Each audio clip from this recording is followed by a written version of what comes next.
Hello and welcome to Indus News with me, Usman Lone. Well, we begin this hour with our top story, and that's with the Taliban, who have said they'll attack all rallies, political offices and centres related to the upcoming Afghan presidential elections.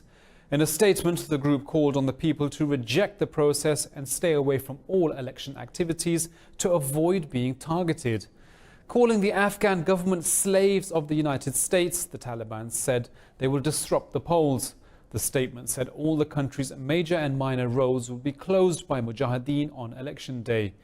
It said in case of any casualties, the Kabul government and all those participating in the elections will be held responsible. Earlier, former Afghan President Hamid Karzai said the elections are bound to plunge Afghanistan deeper into violence. Meanwhile, the UN has endorsed the elections, saying voters must be given every opportunity to exercise their constitutional right.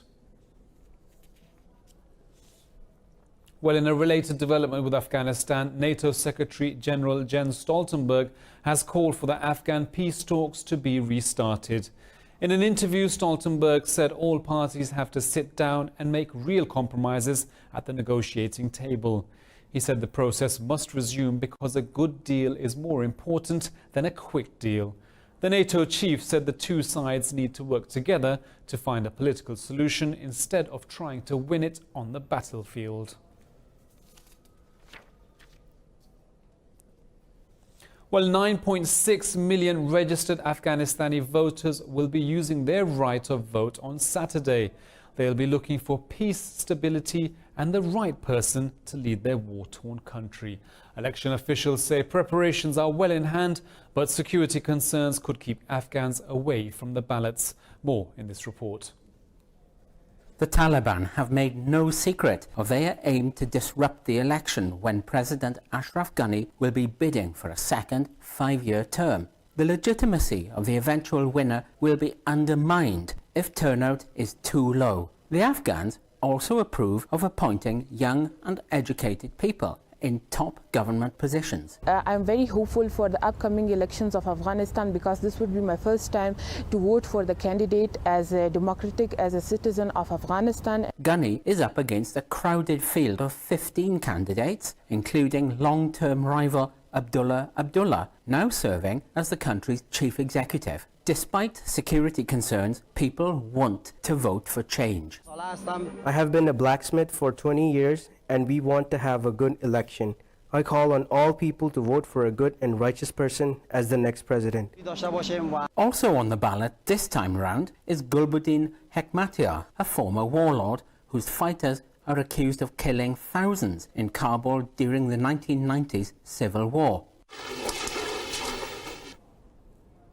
Well, for more on the Afghan general elections, we're joined by Mr. Hamdullah Hamdard, who's an Afghan-based political analyst based in Kabul. Mr. Hamdard, thank you for joining us here on Indus News. So tell us, the Taliban have threatened to jeopardize the elections on the 28th. How serious is this threat?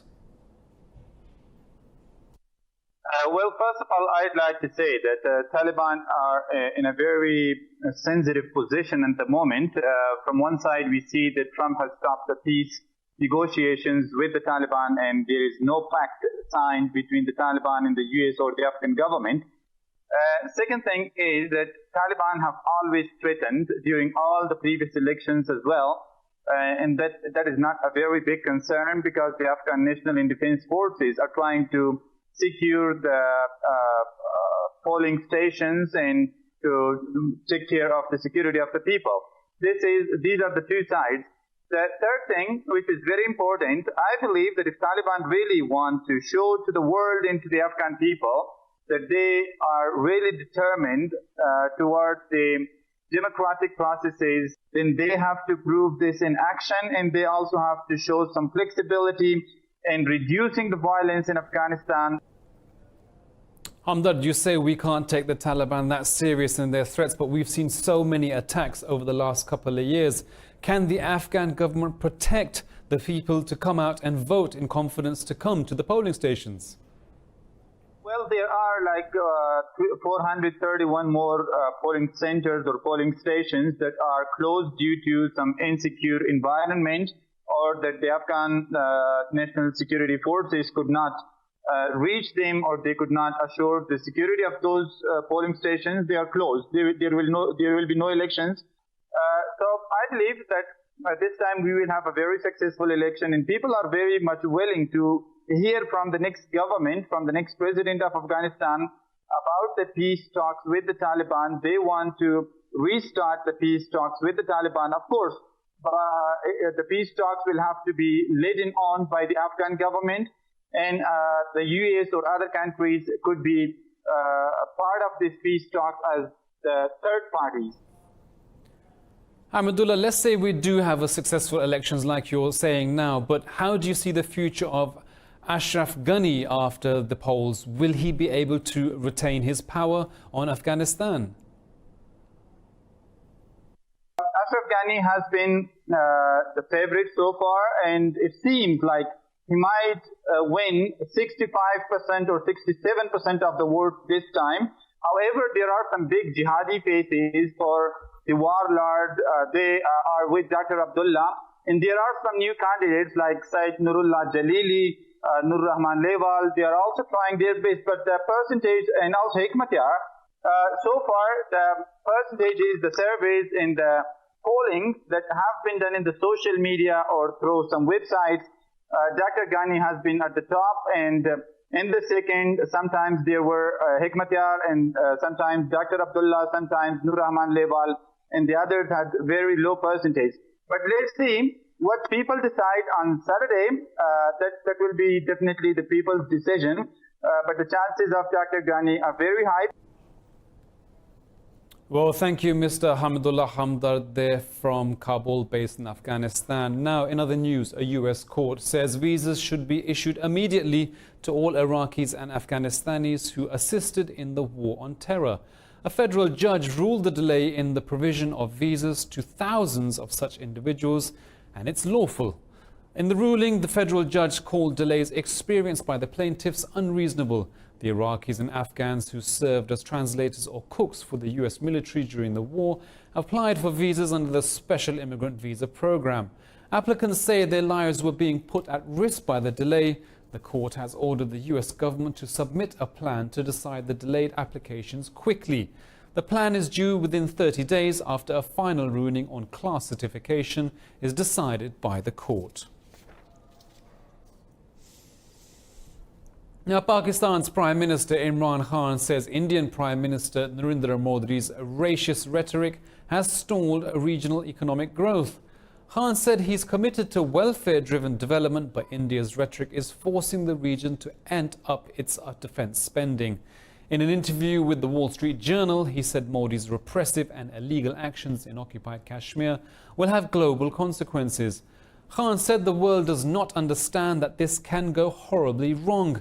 And he was talking about Afghanistan. He said the world should not fear that a peace deal will take the country back to square one.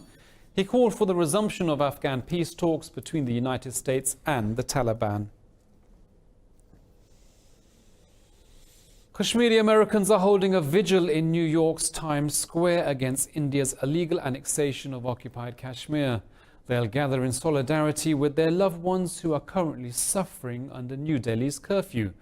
The square is flooded with posters, placards and signs against Indians' atrocities in Kashmir. The protest agenda is to stand up against BJP fascism, occupation and human rights violations. Protesters are wearing red in order to show solidarity with Kashmiris. The foreign ministers of the 8-member SAARC Council will meet today on the sidelines of the United Nations General Assembly. Pakistan and India will attend a multilateral meeting for the first time after New Delhi's annexation of occupied Kashmir. The meeting comes amid heightening political and diplomatic tensions between Islamabad and New Delhi. There is no separate meeting scheduled between Pakistan's Foreign Minister Shah Mahmood Qureshi and his Indian counterpart Subramanyam Jaishankar. Economic growth, social progress and cultural development have been set at the meeting's top agenda.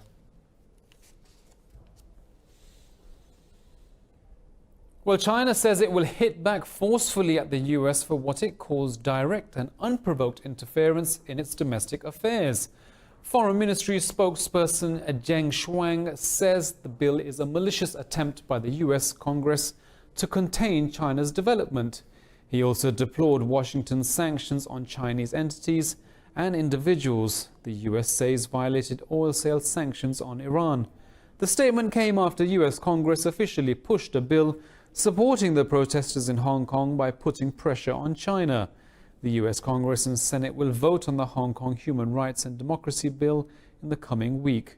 If passed, the bill will require Washington to impose sanctions on Chinese officials.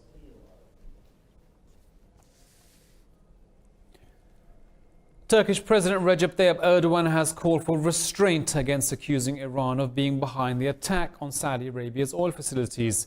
In an interview, Mr. Erdogan said it will be inappropriate to put the entire burden on the Islamic Republic. President Erdogan said the attacks were launched from Yemen as claimed by the Houthis. He argued the available evidence against Tehran is insufficient. Iran has distanced itself from the attacks and warns it's ready for a full-scale war. But Saudi State Minister Adel Al-Jubeir says Iran's alleged attack on the Saudi Arabian facilities cannot go unanswered. The US has reiterated its stance that it's not to rush into a war with Iran.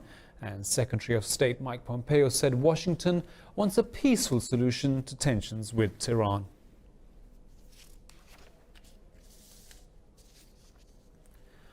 After repeatedly rejecting UN calls for talks, the head of the Libyan National Army, Khalifa Haftar, says he's open for dialogue. In a statement, Haftar said he will consider proposals that serve Libya's interests and restore security as well as stability. But he said the dialogue won't be possible as long as terrorist groups and criminal militias control Tripoli. Earlier, Libya's Prime Minister Fayez Sarraj ruled out peace talks with the LNA chief. He said Haftar and his supporters are coup plotters responsible for the country's continued instability. Haftar's forces have been battling to capture the seat of the UN-recognized government in Tripoli since April.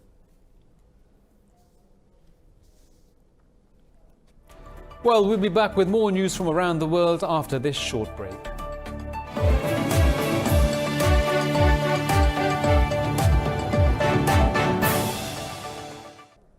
Hello and welcome back to Lahore with me, Usman Lone at Indus News. Now, in Egypt, over 1,900 protesters have been arrested as calls for President Abdel Fattah al-Sisi's resignation intensify.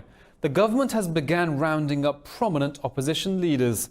Thousands staged demonstrations across the country demanding el-Sisi's resignation in defiance of a government ban on protests. The demonstrations follow accusations of presidential corruption, and they were brought forward by self-exiled Egyptian businessman Muhammad Ali. El-Sisi has dismissed the allegations, calling them lies. Such demonstrations are rare in Egypt since protests were effectively banned after the military staged a coup in 2013. Britain's Parliamentary Speaker John Bercow has asked MPs to treat each other as opponents and not as enemies. Bercow says the House of Commons did itself no credit on the first day it reconvened. Addressing the House on the second day after its resumption, Bercow described the atmosphere in Parliament as toxic. Bercow said conduct in the House was at its worst in its 22 years of service. There was an atmosphere in the chamber worse than any I've known in my 22 years in the House. On both sides, passions were inflamed, angry words were uttered. The culture was toxic. Well, the European Union says Britain is yet to provide any legal and operational proposals to break the Brexit deadlock. Speaking in Brussels, Brexit negotiator Michel Barnier said the bloc is still ready to work on a concrete proposal if the UK provides any. Barnier held talks with European lawmakers on the latest developments on Brexit. Meanwhile, British Prime Minister Boris Johnson says Brexit talks with the EU are progressing.